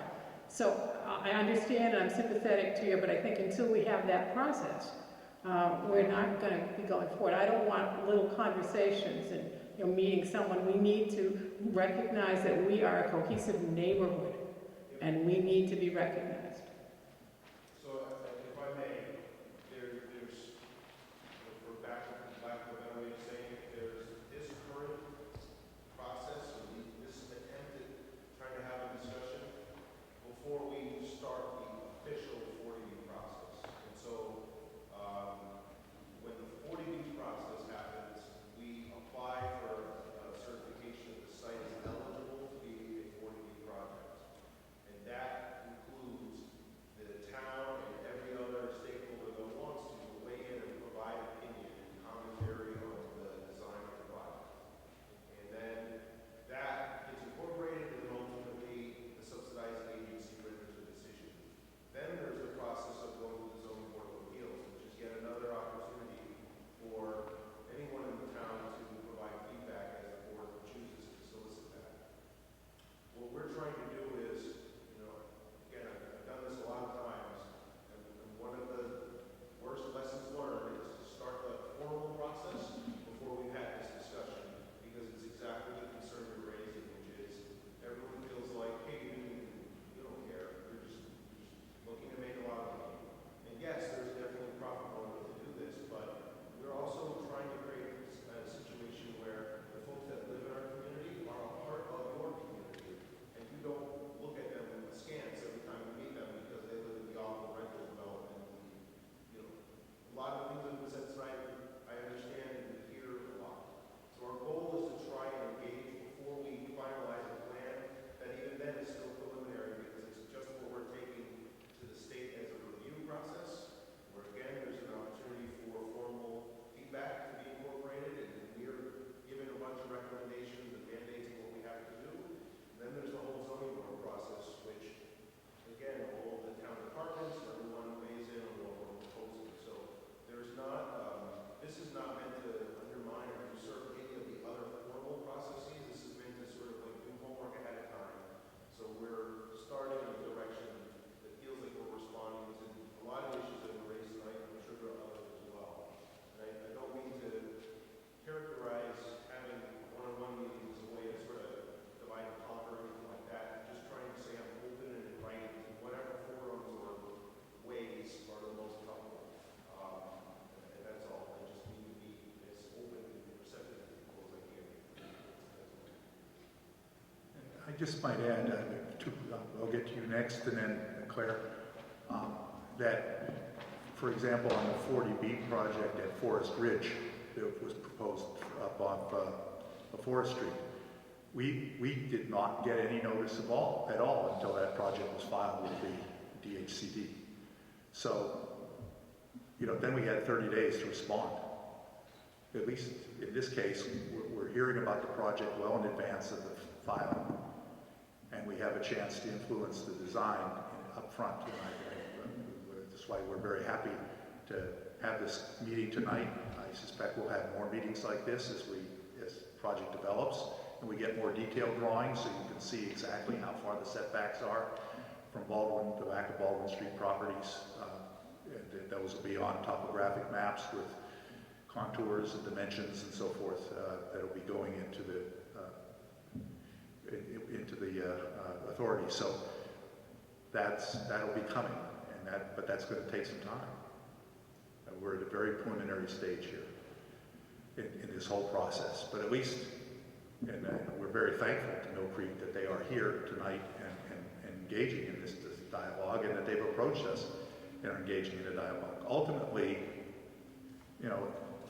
this project could be 300 units forced down our throats. right? I mean, read the handout you've been given. The way it works is that the state could just literally ram this thing down our throats. And so, yeah, I know there are exceptions. No, let's let the young lady behind you speak.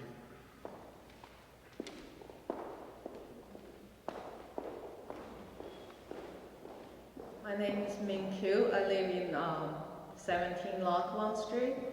So first of all, I appreciate the opportunity to have us to be here tonight to have more information from the town officials and from the developers. So I heard a lot of people talk about the impact about traffic, about school, such. So I want to mention something else, since nobody mentioned that, which is the whole community as Winchester. So far, because I moved here about 1.5 years, and I'm trying to, because I like Winchester so much, so that's why I moved down here. And as I didn't know Winchester so well before I moved here, but after I moved here, I sensed that a lot of things happened or will happen in the north of Winchester, in so crowded, packed area. So I heard from not only from the Asian community, but also from the other community. A lot of people feel that live in that area, it's kind of like we are the poor people there. We are the people kind of being looked down by other part of town, by the wealthy people of other towns. So that is very unhealthy for the whole community. I think in such compact area, I know from last night that the information meeting for the neighborhood, sounds like this project is in favor of by the town officials, which surprised me so much, because if you look at the map, everybody can see this area is so packed already. So if it's favored by the town official, you know, it's disappointed me so much, because this kind of will approve the feelings from that area that is we are forgetting by the town. Put all the bondings to that part of the town, include the power line, include the cell tower, include almost everything. The school, the two schools was not venerated first. Even because I was shocked when I visited the school of Lynch. I have never seen such poor condition school in Massachusetts.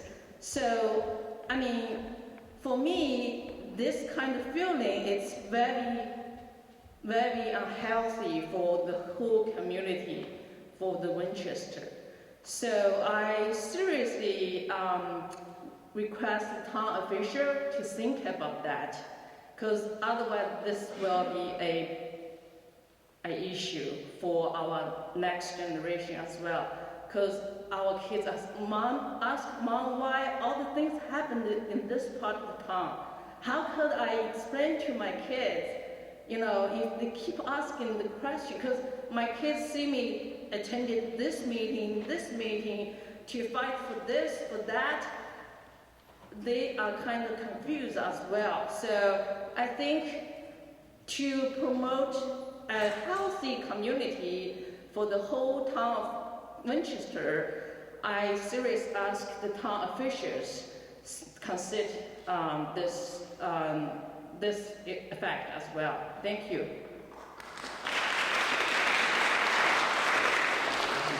to the gentleman in the back, then you, Claire. Yes, please. I promise, this will be my last time at the microphone. I just want to ask the Board of Selectmen, were planning board members invited to this meeting tonight? Planning board meetings, were they invited? And are they here? One. Excellent.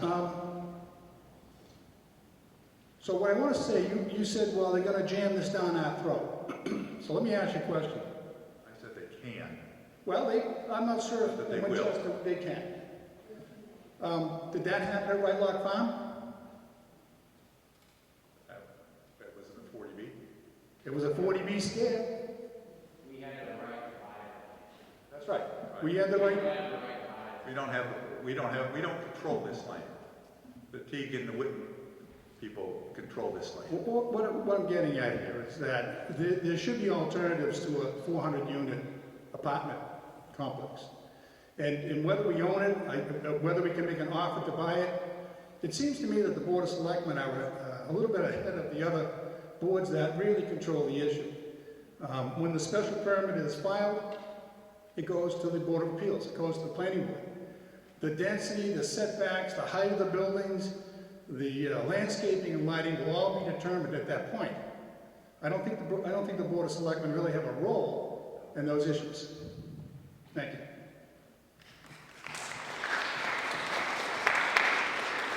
You are correct that the board that will ultimately issue the permit for this is the special permit for this project is the Board of Appeals. Claire. Thank you. I just wanted to add a few other comments that have not yet been addressed. First, I wanted to address Laura's dream. I really appreciate your openness and offering to meet with everybody, and I just would add that if you're sincere in that you'll seek a win-win. Certainly, nobody wants a win-lose. The developers, it has to be a win. The community and the immediate neighbors needs to be a win-win. And I know the answer to this, because you've done this before, but might you not have anticipated that a 6-story building, hugely dense, or that 3-story, 6-unit apartment buildings 10 feet away from the property line might not be that friendly? So, but moreover, what I wanted to add about the growth, I think the feeling of frustration in the room here is Winchester's vulnerability because we are below the housing stock, and to a certain extent, all of your hands and the town's hands are tied because it's a state law, it's not a local law. That being said, we can achieve immunity from that vulnerability by growing more incrementally, and that gives control back to Winchester as a town. And I don't understand the desire to, nor do I think there's a rationale to grow so quickly. I previously mentioned growing to 10% in this one project. I guess it's only just about 7%. But even so, a jump from 3 to 7% of affordable housing stock in a single large-scale development is not necessary. You could grow the housing stock, we need to grow the housing stock in a much more incremental rate, and doing so allows Winchester the control to choose our projects rather than to be vulnerable and have our backs against the wall, to just accept whatever developers come in and offer us. And that is the housing production plan. Anyone else? Dave. I just have a few comments and questions.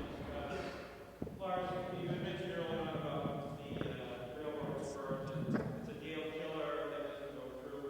You know, this obviously is potential project causes a lot of anxiety within the town and the neighborhood. What's the timing on that? I mean, do you have a ballpark of how long it's going to take to figure it out, whether or not it's going to go through?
I'm so You'll sorry. get the last word. Go ahead. I said I was going to add new information earlier, and I didn't, and I missed my own point. I'm sorry, I've been under the weather this week. What I wanted to say is once a project is permitted, but before construction begins, that ball is already rolling. I'm on the point of growing too quickly or more quickly than necessary. So if this jump were to take us, say, to 7%, and then these other projects, which are already in progress, but on hold at this point, say 95 Cambridge or Forest Ridge or whatever, we could actually end up with 12 or 15% high-density housing stock in excess of the 10% mandate for the state. That was the point I wanted to make before. Another reason to grow incrementally so we can control for things like that. Thank you. Way in the back there.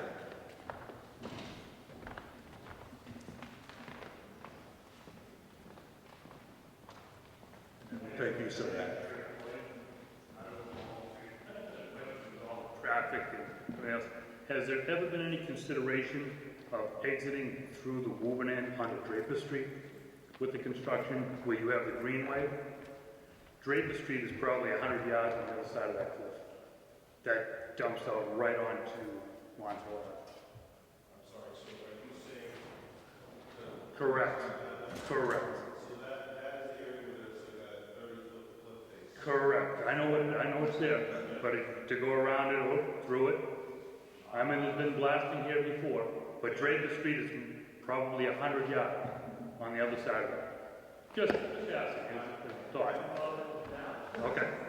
Certainly, it should look at that, but we need to understand how we do that. Certainly, we'll discuss it. Correct. I know, again, on the other side, it's just all industry on the other side, which is a circle. All right, thank you.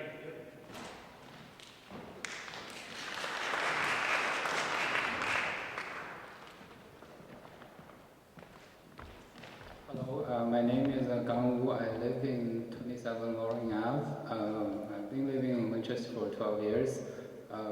My elder son goes to McCall, but he started studying Lynch, and my little one is in first grade in Lynch. So I'm very proud of the diversity in Lynch School. Like, I think it's more than 30 languages spoken. I just want to add one point.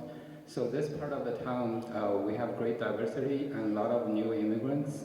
So because culture or language issues, they're underrepresented in all the town affairs. So that makes me, I have an observation from like school redistricting, the high voltage line and these 40B projects. Seems like all these undesirable projects are trying to settle in this part of town because we're underrepresented. Thank you.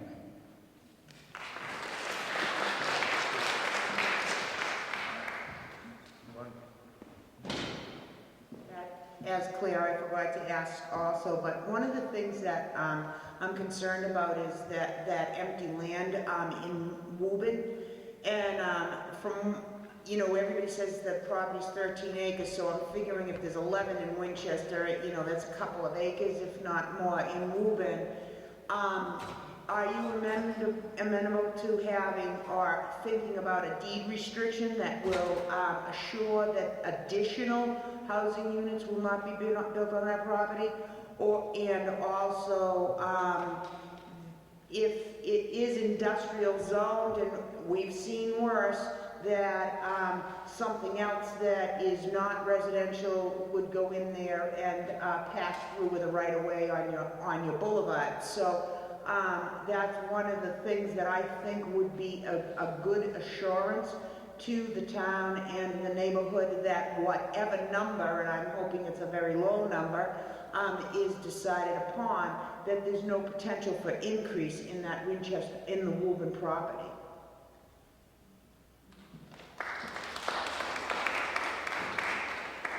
Anyone else? This is your chance.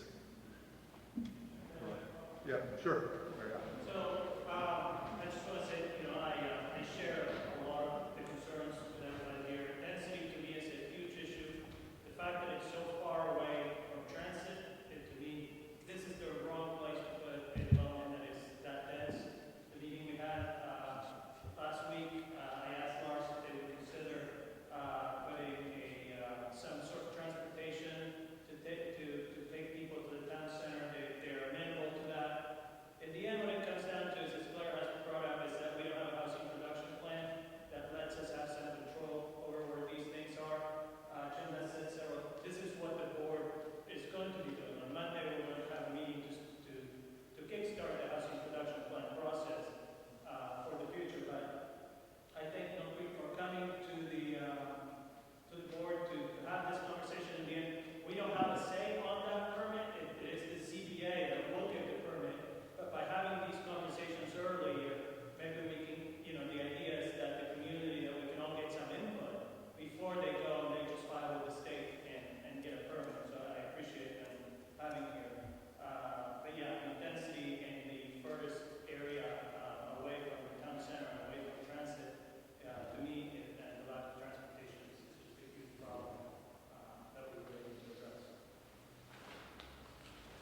Roger?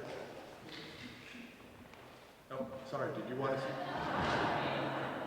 I'm not shutting you down. You're welcome. You did have your hand up. I didn't see. If you did, I didn't see it. I just wanted on the train issue, if you do get a commitment that they won't idle in front of your house, Pan Am is like a hydra. They'll probably be rebuilding the siding by my house. So just the selectmen need to look at the whole picture because there's a 3-track right-of-way right into town. And they, you know, until they took out the switch by the dump, they used to do the same thing that they're doing up the track. They used to do it right by my house. So. Fine, please.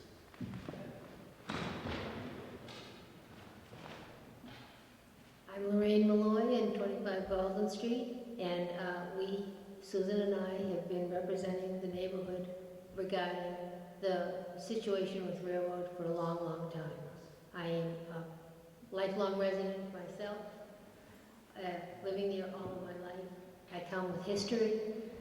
We do respect and appreciate Mill Creek coming to us. We also are ashamed of our town officials for not getting us more involved and very upset of the way you shut us down the other night. I had to share that because that was not acceptable, 1. 2, some of the concerns with the open area removal and the 9 spurs that run through Winchester on the railroad. When you're addressing your concerns of not having the freight go through or stop, are you planning on possibly swapping that, an agreement with Pan Am that they would, as Roger said, utilize another spur in Winchester or in the open area of Woburn, since there used to be the Montfield Yard off of Central Street, off of Silk Street in Woburn. Would they ever be able to utilize the open area as a turnaround and build a switch there? Because Mr. Ty does have his other complex in Wildwood Street, just about a half a mile down the railroad tracks, that many evenings the freight cars park from there, come up and park and idle at Baldwin Street. Those are some of the concerns that we would like to have you address, know about. Hopefully that Pan Am won't do a switcheroo, and yes, eliminate Ty, but jeopardize another portion of Winchester and jeopardize their quietness in their neighborhood. Also, we have fought many years to keep our dead-end street not accessible. When Mr. Whitten initially built assembled homes back in the late 60s, he wanted to build his assembled homes, take the trucks, and drive them right up Baldwin Street. My mother was going to be 91 this year. She was one of the crazy women that stood in front of the vehicles and protected our neighborhood and the uniqueness that we had, a quiet dead-end street. I understand with any kind of a big development that you have to have another way of emergency access. We do not want Baldwin Street to be that egress. I think, as my brother brought up, Draper Road is right there, and we've incurred the blasting when they put the satellite Winchester Hospital parking lot in Woburn, where we had no say because it was in Woburn. We did have say when they tried to expand it, and we shut it down.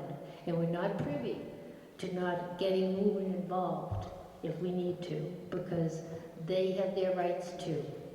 But please, again, we do appreciate you coming to our neighborhood, addressing this initially, and hope that we will have a great deal of conversations but we do have some concerns that really we feel strongly about and hope that we don't want to say that they're non-negotiable, but we do want them addressed. Thank you.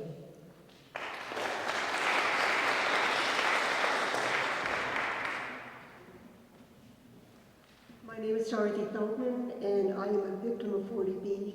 I'm a veteran of the Forest Ridge 40B project from last summer. I was in your people's shoes last summer when the Forest Ridge proposal came to the town. I came to this meeting to listen to what the concerns of the residents were and to listen to what the proposal from the developer was. If someone wants to catch me after this, I'll be happy to exchange information with you. I've learned more than I want to learn about mass housing, 40B regulations, the process, what you can do, what you can't do. I've learned a lot from this meeting. I definitely appreciate the openness and the willingness of the developer to have conversation, to make adjustments, to listen. We're still, in my neighborhood, still holding our breath to hope that we never hear from the Forest Ridge project ever again, that it just goes away. But this is a project that, it's a process of whack-a-mole. If you stop this project, another one will just sort of spurt out from somewhere else. And one thing I want to have people understand is people from Baldwin Street have come out. We don't have people from all over the town at this meeting. Unfortunately, this process is going to be very localized to your own small community. And that's just the way it is. People from the other parts of town probably won't learn about this very much. They won't spend a lot of time getting involved in it, and they won't make the effort. So this is a very, very local project, and unfortunately, this is a town-wide obligation to increase housing, but the way it's going to be very, very local, by small neighborhood, by small neighborhood. So that's just part of the education that I received, and so I'm willing to make my resources available to the town, to the developer, to the neighborhood, because I'm a citizen who spent too many hours on my deck Googling too many facts and writing too many emails, and what Selectman last year said that some people got a master's in this process. I was that recipient. So, anyway, thank you.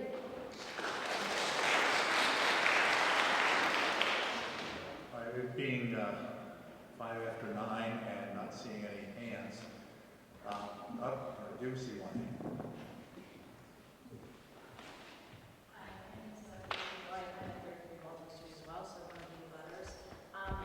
As many people said tonight, my main concern is the traffic. It has been a huge concern of ours for quite a bit of time now. Having 4 children in Winchester going to the schools, I have to tell you, as a parent, it's atrocious living on Baldwin Street and trying to get your children to school. First of all, none of my children have ever walked, okay, which I think is pretty damn sad. You know, the fact that we live in such a beautiful town, that we don't have sidewalks, pretty much. From Baldwin Street, we don't have any sidewalks. So you turn onto Baldwin Street, there's no sidewalk there. So the kids are literally walking in the street, okay? This past winter is a perfect example. When we talked about, somebody talked about snow removal, and what do we do, right? With all the extra vehicles and so forth. This year, I can't tell you how many times I saw children and parents walking to town, I'm trying to get to school rather, to Morocco, from Baldwin Street, Holton Street, Cross Street, falling down in the middle of the street because our sidewalks either were not plowed, okay, with the little plow, or we don't have a sidewalk to walk. So that's a huge concern to me as a parent, right? So you're going to have all of these developments, and again, we don't know how many students would be coming into the town, but somebody said, you know, perhaps maybe 200, maybe 300, and again, it adds to our schools. So that's a safety concern there. The other safety concern that I see is from fire, and especially from the fire perspective. We can't get a ladder truck down under Cross Street. Okay, so that's one issue. So it always comes around the other side of town. God forbid, we could probably be, crispy critters at some point, right? Because we can't get the fire trucks down there. So you talked about earlier the fact of how would you get fire apparatus in there? So if we don't open up the end of Baldwin Street, what are your other thoughts of being able to get the fire apparatus in there? Because I think that that is a huge, huge concern. Yeah, I don't have any answers at the moment. The two options I am aware of is either the emergency access easement to the end of Walton Street or to do the Boulevard Road, where there's in essence two separate lanes that are both wide enough to accommodate fire emergency equipment to come into the site. Other than that, I don't have any answers right now. I just don't know what else we could do. Okay, so I think that that's something we really, as well as the town officials, really need to take into consideration. Another thing that you just said, and I'm sorry I didn't catch your name, but you mentioned the fact at last week's meeting you guys talked about shuttle to the downtown area. To me, that is another huge concern. We already have the shuttle of the hospital. We have, not only if you get rid of all of these industrial properties with Whitman and Tye and so forth, but there are still many others on Fulton Street. So the truck traffic is not going to stop. I don't know if that's somebody's dream that it's going to stop, but it's never going to stop until all of those things are gone, right? So we'll continue to have that. We continue to have the Winchester Hospital traffic that goes back and forth constantly. Now you add another shuttle service to the downtown area, we've got that. It's just a ridiculous amount of traffic that we're looking at. So, and if you haven't done it, I would encourage you, I would encourage each one of you as town members, come during the middle of the day. Come at 7 to 8 a.m. in the morning. Park your car on Baldwin Street and try to get out and see what it's like. See how long it takes you to get out. Come again at between 4 to probably 6:15 or so, and deal with that traffic of trying to get out, or trying to get into your street, or coming off of East Street, trying to make a left-hand turn to get to Baldwin Street. It's absolutely ridiculous. So you really need to take into consideration all of what everyone has said with respect to the traffic, the additional parking, where you put all those cars, because I think we are sitting ducks on Baldwin Street. And it's a beautiful neighborhood.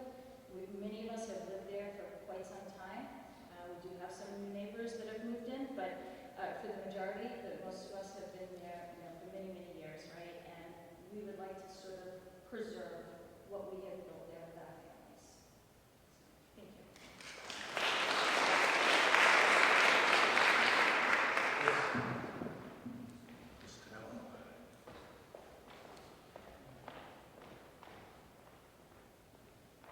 Thanks, Jim. I know the hour's late. I'll be very brief.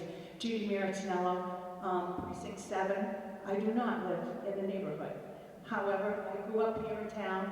I have a vested interest in Winchester. My kids have been here. My grandkids are here. And I'm very pleased that the developers are willing to work with us in town.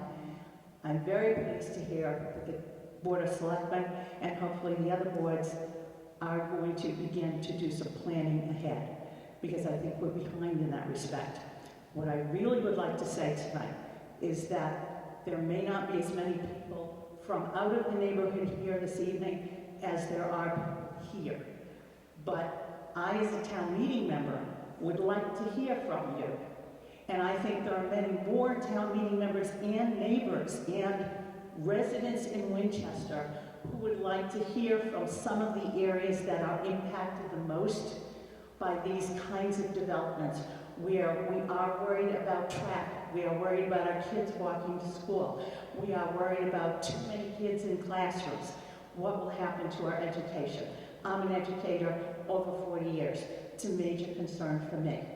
But I think the neighborhood with the traffic and with the density and the noise, it may only fall with this particular area on a small part of the town.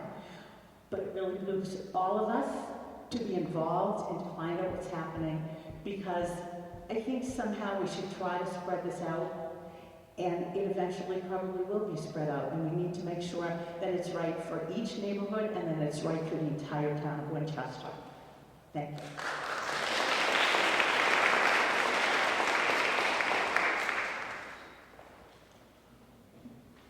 Yes.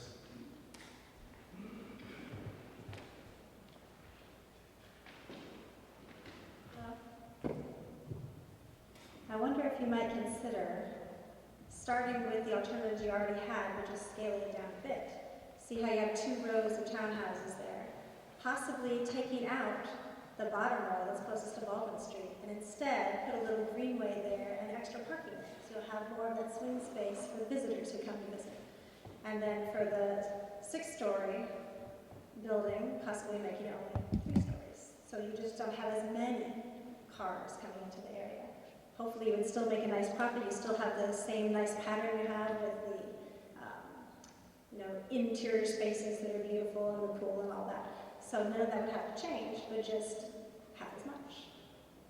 More of the townhouses further away from our residential area, and the large building half as tall, half as many, maybe, hopefully, you can consider if you still make enough profit with that, it would be a little bit less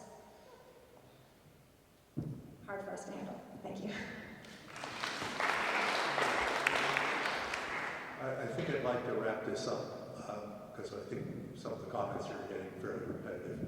I did want to make a comment before we go. A lot of you got a letter in the mail about community electricity aggregation, giving you some choices. By state law, what the town has done is to aggregate our electricity needs together with a couple other towns to the Metropolitan Area Planning Council, go out for bids to electric companies for a price for the next 30 months. So we have a fixed price for the next 30 months for our electricity. And that is for that there are 3 options. You will continue to get a bill from Eversource, just like you do now, except on the left side of the bill where it talks about the energy, and the right side of the bill where it talks about energy delivery is charge. That delivery charge will be exactly the same. The only difference is that your energy charge will be slightly lower. You could even make it lower by opting for what is known as Wind Power Basic, which does not include any renewable energy requirements. Or you could pay a little bit more and opt to go up to a 100% renewable energy, if that was something you wanted to support. You do have the option to opt out entirely. However, if you do so, your energy rate will fluctuate seasonally, and it could go up or could go down. We can't guarantee what might happen, but this would guarantee you a fixed rate for the next 30 months. One of the reasons for going to 30 months is for the purpose of setting the next time we bid for power in the winter, when the rates are lower, and we hopefully can get another 12 months of power at a cheaper price. So the idea is to give you a cheaper option for power, and you have that choice. I would hope you would stay with the aggregation because it's in your benefit to do so. So with that, I thank you all for coming. I think it's been a great dialogue. We've heard you all, and we'll take it into account. I know Mars is committed to doing so, and we will be having probably additional sessions like this as the project proceeds. All right, thank you.